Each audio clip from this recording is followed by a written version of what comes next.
Hello and welcome to another edition of Pulp Picks. My name is Patrick. I'm Fritz. And we're here to give you this last year's reading recommendations because it being New Year's Eve today as we're recording this, we thought, there's not a whole lot of books coming out this week. Not that I couldn't have made picks this week. Yeah. But it's a pretty thin week. We would have, by having three, we would have had considerably more than 10%, probably like 20% of the books titles that are coming out. Yep. But also it gives us a great opportunity to just kind of review what our favorite stories, titles of this last 2025 were. Mm-hmm. So let's dive right in. And Fritz, I don't know that I'd call it a dark horse necessarily, but I know that you love this title, but I was a little surprised. Yeah. So my pick for the year was The New Gods from DC. And yeah, we were talking, like, you were very surprised because, minor spoiler alert, there's not actually going to be any absolute books up here. Like, which, don't get me wrong, most of them easily could have been up here. Yeah. But no, this book is, I don't know. New Gods has always been like one of those kind of like little like fan favorites of mine, just because it's, of all the things like Kirby did, whether it was at Marvel, DC, anything else elsewhere, always felt like the most like pure like him idea, just in terms of like this like weird sci-fi biblical superhero thing. Like it just like everything about just like screams Jack Kirby. I think it's interesting that you say that because I was just thinking about how when Kirby left Marvel to go to DC, and keep in mind, there had been very bad blood because Kirby had been at DC and left rather unceremoniously the first time around because, he wasn't a big name back then. I mean, he was relatively big in comics, but there were tons of artists and writers in comics at that point. And after the renaissance of superhero comics and working at Marvel and becoming this massive name there, once the editor-in-chief at that time left and somebody new came in and he was able to go back because that hatchet wasn't really a thing anymore, they pretty much let Kirby do whatever he wanted to do for a very short period of time because it was not financially viable, but he did what he always wanted to do with New Gods. So it is very much the most Kirby thing. Yeah, I mean, you look at the general output he was doing around that time, like this, OMAC, Demon, just all that stuff, just like absolutely just throwing everything he had at you. Yep. And yeah, New Gods, I mean, it's the fact that like they attempted a whole cinematic universe around like having to deal with these people. It tells you a lot about like the kind of staring power that they have. And Ram V and Evan Cagle and the various like other artists that helped on this book, whether it was on like intro pages or like there were a couple like complete fill-in issues. But boy, do they like totally get kind of like what Kirby was going for, but still are able to make it feel like very like fresh and new. If you haven't read New Gods stuff before, you could hop in and be like, oh, this is just like this cool universe with these like weird like gods and how they like interact with Earth and everything. If you are a big fan, you can like appreciate just like all the little like nuances and nice little like touches that the series brings to it, just in terms of like revisiting like key elements of the like mythos of the New Gods. And boy, like Cagle makes this book like just one of the most gorgeous things that was on the stand this whole year. Yeah. And the fact that there were so many like guest artists that just like made it that much cooler. Like you had like industry veterans like Dennis Cohen doing stuff on here. You had newer people. I think I'm going to mispronounce it, but Stipe and Morion. They did 20th Century Men with Dennis Camp over a couple years ago. They've got a new Vertigo book coming out next year. Did like a Sexton issue that's kind of like flashing back to when Highfather, when he was still Isaiah, and just dealing with like, oh, I just fought this awful war and I kind of like hate everything and just feel super sad now. Just all these people, all these different artists like coming together and just like, despite very different styles between a lot of them, just like making this very like cohesive like whole that you just, a lot of times when you just like toss another artist on a book, it can feel very disorientating, very much like doesn't fit. Not the case here. Just absolutely gorgeous. Ram V, like, you read a lot of his stuff, he clearly has, like, interest in, like, various mythologies and religious systems around the world, and just also how those connect them to, like, the people and the places in which you find them. Yeah. And which is such, like, a perfect fit for a book like this. Yeah. And, yeah, I'm very sad that it's going to be on hiatus for the foreseeable future. Ram V is going to be focusing more on, like, independent stuff for the time being. But he has been very open about, like, he's going to come back at some point. He's got plans to do some other stuff with Kegel independently in the meantime. So you're definitely not going to be for want of, like, more good stuff from either of them, it sounds like. But, yeah, and I really liked how Ram V not only really understood kind of the Kirby elements of it, which are interesting because Kirby, he combined kind of some, the pantheon of gods kind of concept that comes out of the Mediterranean and whatever, and his own kind of personal spin on, like Old Testament kind of stories and whatever. But then you've also got Ram V throwing in some kind of more Eastern kind of concepts with it. And it really turns into something that, I don't know, transcends probably isn't quite the right word, but it does kind of make this kind of new world, like you say, mythos kind of thing that just feels really interesting. It's a tweak, but it's noticeable and it feels really cool. Yeah, I really enjoyed it too. Like and you'll notice that I only have like a single thought because we don't actually have the graphic novel in hand. Turns out the holiday season was busy for graphic novels. So we'll definitely get more of that in. I believe Volume 2 isn't actually out yet, so once that's in, we'll definitely have some on the shelf. Yeah. But yeah, no, this book, I eagerly await its return, but for the 12 issues we got, I could not be happier. But speaking of a book that's not quite done yet, your pick. Oh, but it's close, right? So I went with Ultimate Spider-Man. And you could say, well, Patrick, that's a cop-out because you like Spider-Man so much. Well, sure, but I really haven't liked a lot of what's been put out there for Spider. It feels like treading water. A lot of the mainline Spider-Man stories feel like treading water, or we've got another team-up book or whatever. Like, it's fine. The art is fine, but I'd like to see them take a big swing with Spider-Man and delve more into his personal relationships again. Have them be a little deeper than they have been in kind of the main title for a while. It feels like we've kind of got, the girlfriend of the week kind of vibe happening. And I don't know, he seems distanced from the people that are close to him in his life. And I get that the whole Spider-Man identity creates that, but it's in a different way now than it kind of classically has been. And I'm not saying this isn't my Spider-Man. I'm just saying, like, it feels too safe now. It's just not working for you. Yeah, it's like, I don't know, cookie cutter, like, whatever. But anyway, this book is not that. And I grabbed Volume 1. Yeah, okay, Volume 1 didn't come out in 2025, but, it's the iconic start for it. So if you haven't been reading it, this is the place to start.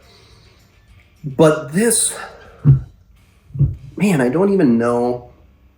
So last night I was reading Ultimate Endgame and Ultimates, and I got this just sense of dread, like as I open it up and I'm like, oh God, what's going to happen? Not at the end is real and no one is safe. Right. And that's what this kind of ticking time bomb of this Ultimate Universe in Marvel right now gives you. There's this sense of loss that I'm afraid of. And I realized that only happens when you really care about what's going on with these characters. And that's what's happened here for me. And Hickman has done such a great job of making me care about new characters, old characters that are totally different in this world, like Uncle Ben and J. Jonah Jameson being buddies on a newspaper together. Like, what? On paper, that sounds like, am I going to like that? It was great from like panel 1. I think that we raved about it from the get-go. And you've also got the fun dynamic of like the Peter and MJ going out and doing date nights with Harry and Gwen, with all this mystery and intrigue and lies and secrets and stuff behind all of it. But at the core of it, this is really kind of an ensemble book, but they get Peter Parker right. Like they get the tone correct, but he's not overly exposed as just the only important thing in this book. There are so many characters that I have grown to love. Everything with Richard in this book. He's so good. It's like his attempts at being a hero, his like Jonah being this like kind of uncle for him, like everything giving him love life advice. Yeah. So good. Yeah, and it's interesting to see how differently Peter approached life with the same kind of moral compass. I feel like he's got the same set of ethics and everything that 616 Peter does, but losing Aunt May in, basically what everybody believes is a terrorist attack, and having Uncle Ben there instead, it's a different kind of vibe, right? He goes about things differently. And then on top of it, he didn't have spider powers until he was an adult with a family. So Marco Cacchetto does the art on this series with a couple exceptions, right? There were a couple fill-ins. Yeah, David Manessa does a fair amount. And his style, like, it's interesting because it's like, it's different enough that like you can like spot it on like right away, but it also like never feels like out of place. Like it feels very complimentary. Yeah, it's really good. All of it's really good. It's just got this, I don't know, there's kind of an edge. Like even to characters' faces, they're not angular, but they're close, right? And it gives everything this kind of weird, I don't know, like you feel on edge as you're reading this. Like, and they're literally hiding in the shadows trying to, do good and overthrow the maker. And at any moment, they could just be massacred because the whole system of the entire world is set up against them. It's so good. Oh my gosh. And yeah, plug for Ultimate Endgame and the Ultimates also. Read them in that order. Oh my gosh. Yeah, read them in that order. Wow. Like, yeah, wow. It's just been such a fun ride. All right, so you said no absolute book. So what could possibly be our consensus pick? I really don't think anyone's surprised, but it is very much Transformers from Skybound at Image, very specifically by Danny Warren Johnson, Jorge Corona. There's a couple other film artists I'm forgetting about. Yep, and then we get a couple issues by Robert Kirkman right at the end of the year. Kirkman and Dan Mora. Yep. I mean, I'm not sure what else there is to really say about this book. I feel like I said most of it when we did like issue 24, the end of Johnson and Corona's run of just like this.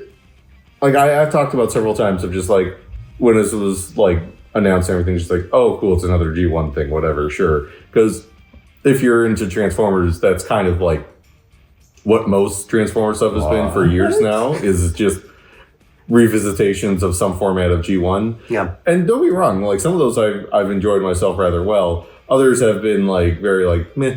This one is easily like tied for some of the stuff that they did at IDW is just one of my favorite like Transformers anything ever. Yeah. Just the emotion, the action, everything. Like the issue 23 where like it's in the Matrix and Optimus and Sparkplug are having that conversation, and just so good. It's so I this might be the shortest section because I really don't know what more I can say about this book outside of just like buy it, come and read it. It's so good. It's just so for me, I have been reading comics long enough to know that you can get through a first arc and probably a second arc pretty easily, having enough of an interesting story to tell.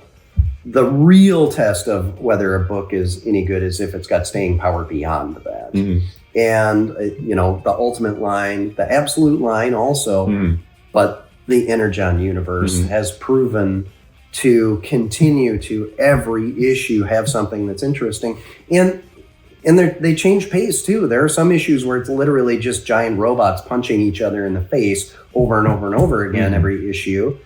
And then there's some where Optimus is looking at deer and having conversations with humans and like, Decepticons are plotting, but there's no big action scenes. Yeah. And I love all of it. It's been so good. Speaking of big swings, right? When they... Well, let's see, was it the first issue drop at the end of 2023? Is that? It was like October of 2022, I think. So when they announced that they got the rights, it had been speculated for quite a while.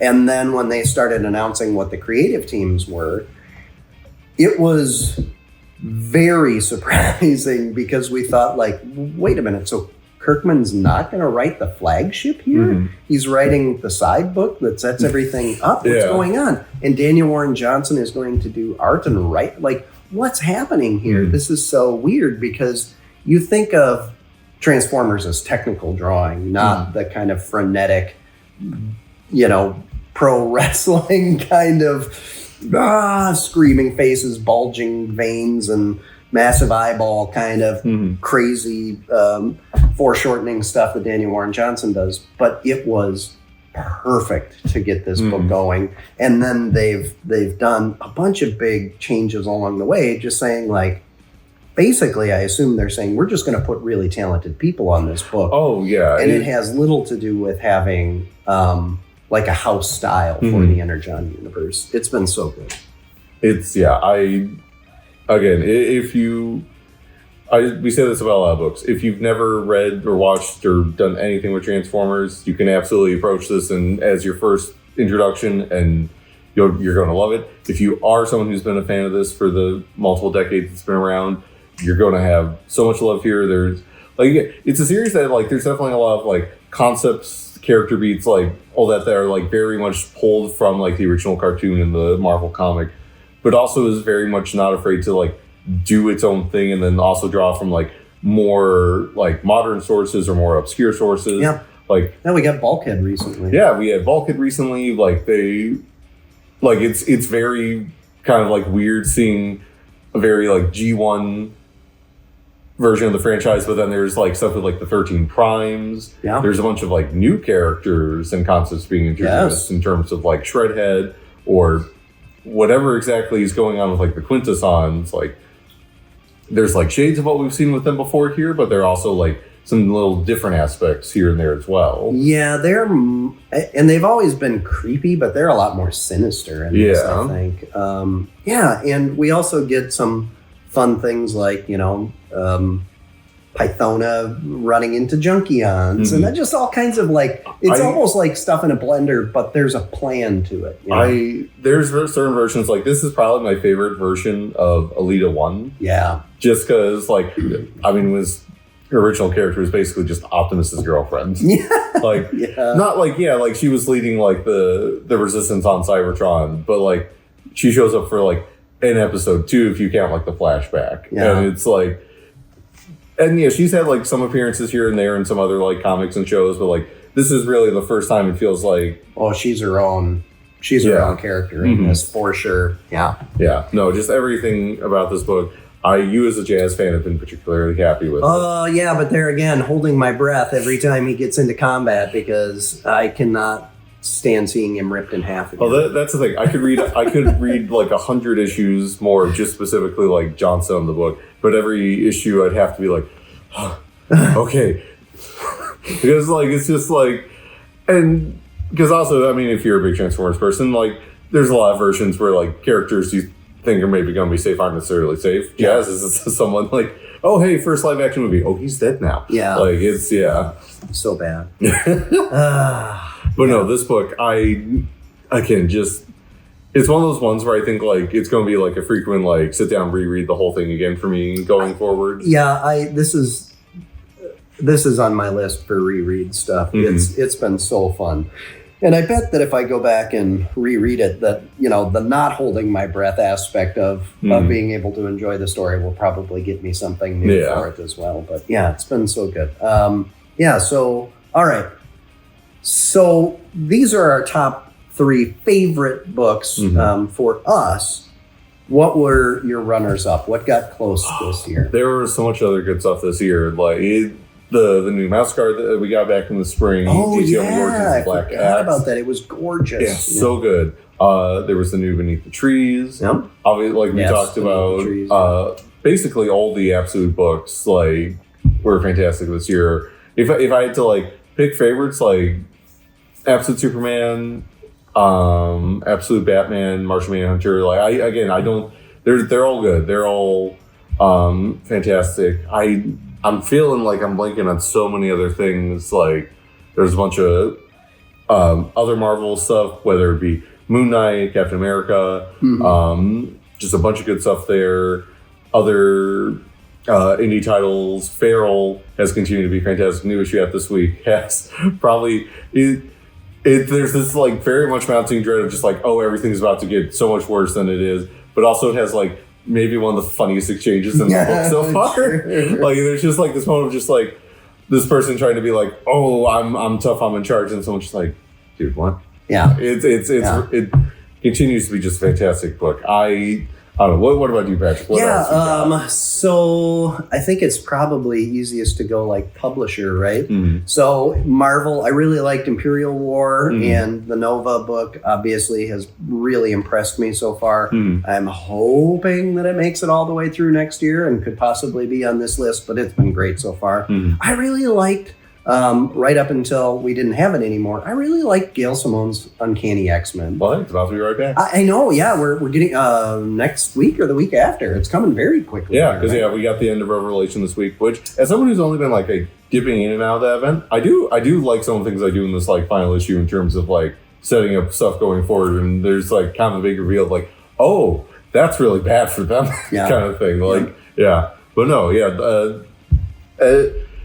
Gail Simone's X-Men book, especially with like they've had so many good artists on there. David Marquez. I'm linking on Lucino Vecino has been doing all the recent issues.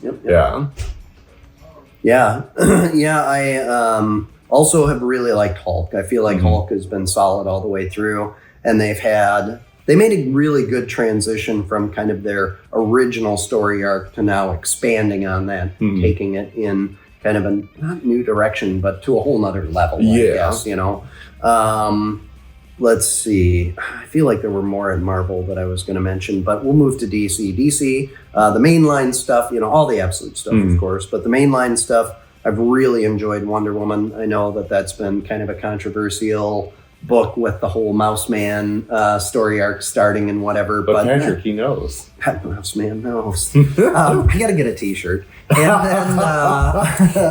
then I'm very interested to see where this new Batman title goes. I've liked it. I didn't like dislike where Batman was, but it definitely, we've talked about this, that title felt like it was treading water for a little while with the Zdarsky run, waiting for the rest of the DC continuity to catch up with where it needed to be for their event books to happen. And it just kind of felt like it was in, I don't know, stasis or a holding pattern or whatever. And it bogged. Beneath the Trees was really good. I feel like I had this whole list of really great stuff that I was enjoying. And now you're just remembering all the other good books that happened this year, so it's hard to put any of it in order. There's been a ton of good stuff. So there's so much to read right now. I've also been going back and, you know, there's both companies with DC doing the DC Compact series at $10 for iconic stories. Like there's so much good stuff to go back and read there. So like All-Star Superman, Batman Hush, I went back and reread those this last year.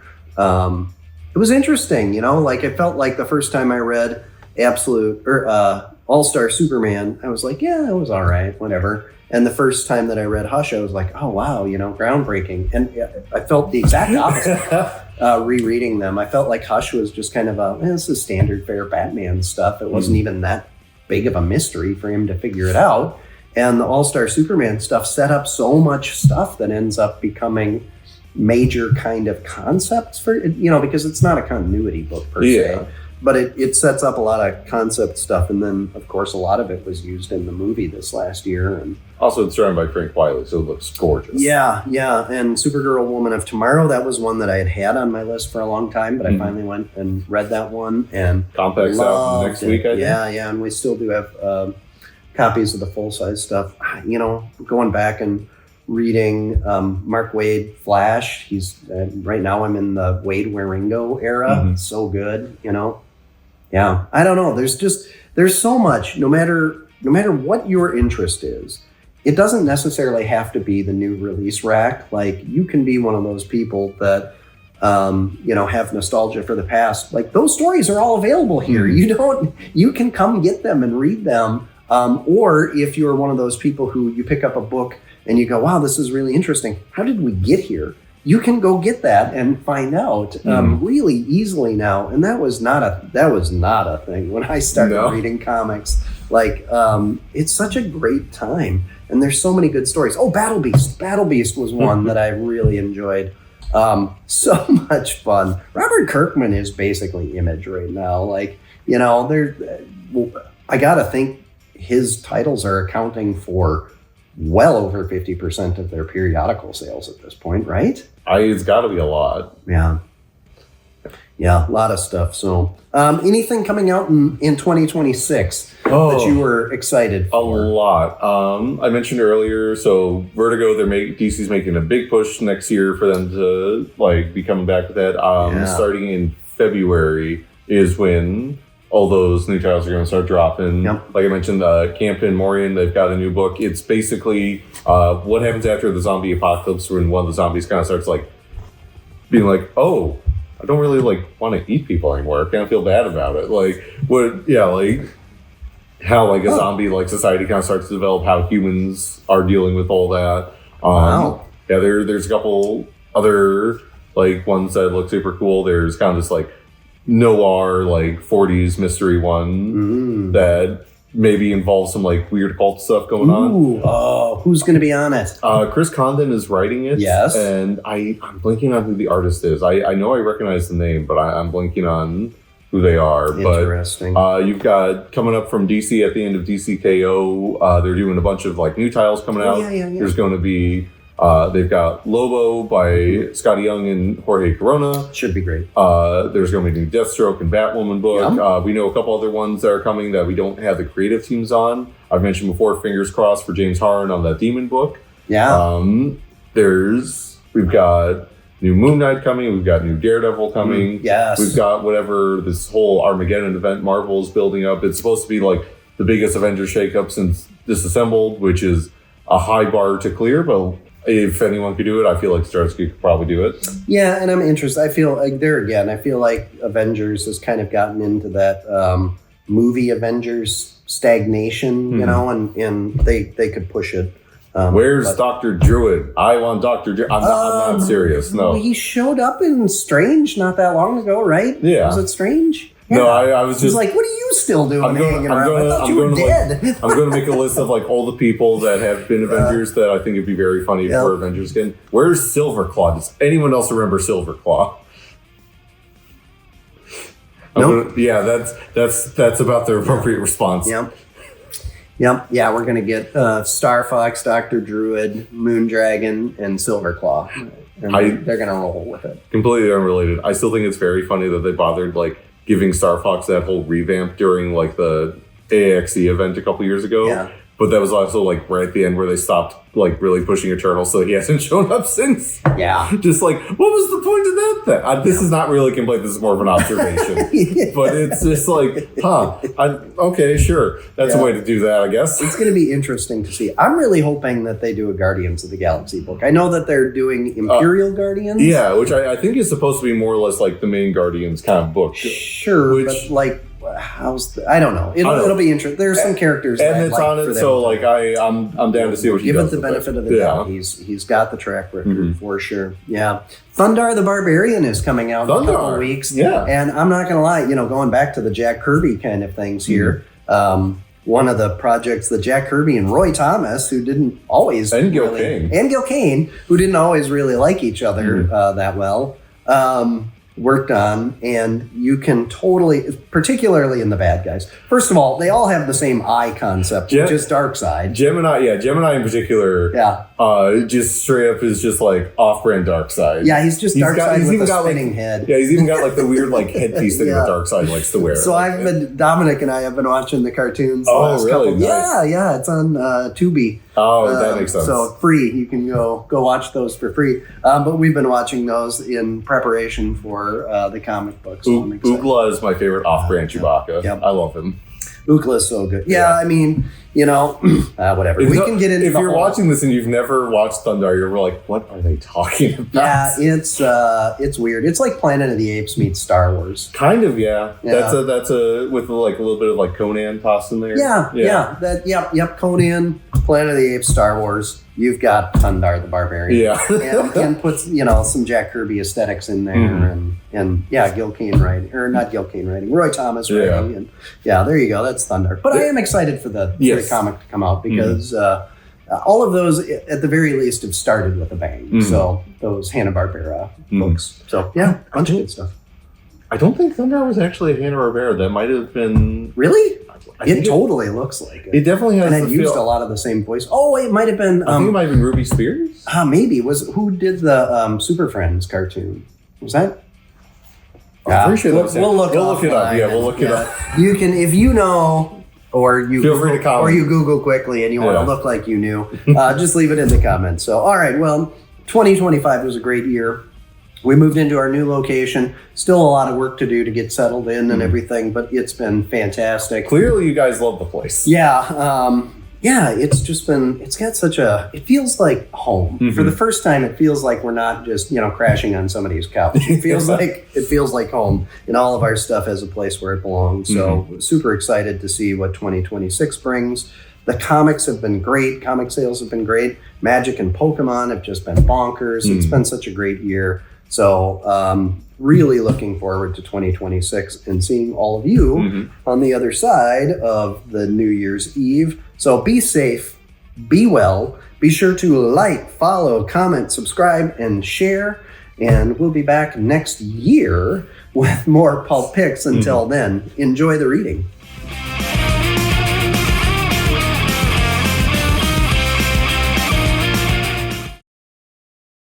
I do absolutely love how that just turned into a weird Thundar diatribe. Yes.